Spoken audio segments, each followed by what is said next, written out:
guys, and welcome back to the channel. Today I'm going to do a little bit of a sewing tutorial because ever since my thrift haul, y'all have been fiending for some thrifting videos. So one thing that I've been seeing at places like Urban Outfitters and my personal weakness, Brandy Melville, are just these simple tube tops. Like, it's literally just a tube of fabric,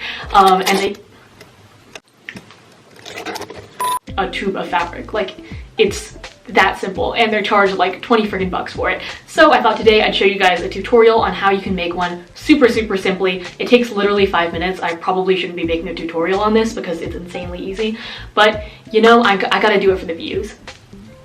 But ever since my thrift haul, y'all have been asking for some sewing tutorials, so I thought I'd give it a shot. So basically you can start off with any small scrap of fabric, but a pro tip for you, because I am a pro at this, is to actually start off with the bottom of a shirt. So this parallelogram of fabric that I have is actually just like the bottom of a large polo that I hacked the bottom off. Here is an image of like the remainder of the shirt. I had just turned it into a crop top, and then this was just extra fabric that I had left over from the bottom. So the great thing about this is that you can use the bottom hem of the shirt as the top of the tube top, and it'll look really nice and finished without having to actually like fold over stuff and sew the hem yourself, because I have been sewing for like a year now and I still find that really hard. So you have a couple different options for cutting out the pattern. I would recommend just taking a crop top that you already have or a t-shirt that just fits you well, kind of laying that on the fabric and cutting accordingly. Although I will say this method is kind of like that scissors meme where it's like you have to already have scissors to open the packet of scissors. You already have to have a crop top to make a crop top. So another option is to kind of use yourself as a mannequin. Just take your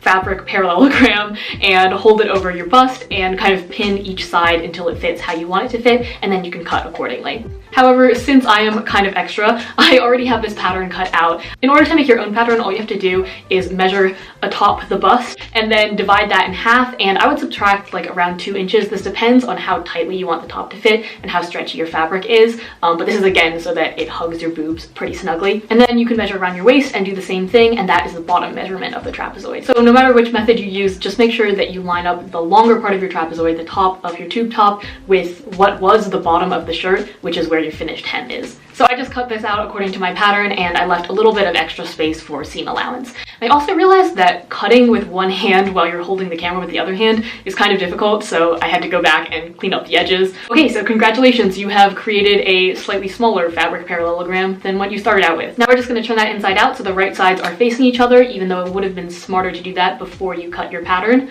but I didn't think of that at the time, and let's head over to the sewing machine. Set the stitch length to about the grade where you were at peak awkwardness, which for me is around 8 to 10, and then just sew a straight line down both sides at the top. You can use pins if you want, but this ain't my first rodeo, so I did it freehand. So just repeat that process on the other side, and then congratulations, you now have a fabric parallelogram that's sewed up at the side. If you're like functionally OCD like me, you can trim down the edges of the seams in order to make them more even though nobody will ever see those because they're on the inside of your shirt. And now you are pretty much done, because as I warned you, this was a very simple tutorial. There were no plot twists whatsoever. So you just turn that inside out, again awkwardly with one hand, and now you have the beautiful finished product. Just look at the craftsmanship and detail on that. And now for our favorite part of any best episode, awkward modeling time. Here are 2 ways that I style it. I think it looks really good with a denim skirt or these vintage Levi's that I just bought in Amsterdam and I'm frankly obsessed with. I feel like I've finally ascended to like the final level of hipster with these jeans. You can also hem the bottom if you really want, but honestly I think it looks really good raw. If you use a kind of jersey fabric, it'll roll up at the bottom anyway. So that is all I have for you guys. Hopefully, although this tutorial was really simple, you found it useful, and hopefully you guys can go out to your thrift store and find something similar and make one of these tops. If you do, please let me know in the comments down below. Otherwise, don't forget to give this video a thumbs up and subscribe to my channel for new fashion videos every single Thursday. See you guys next week. Bye!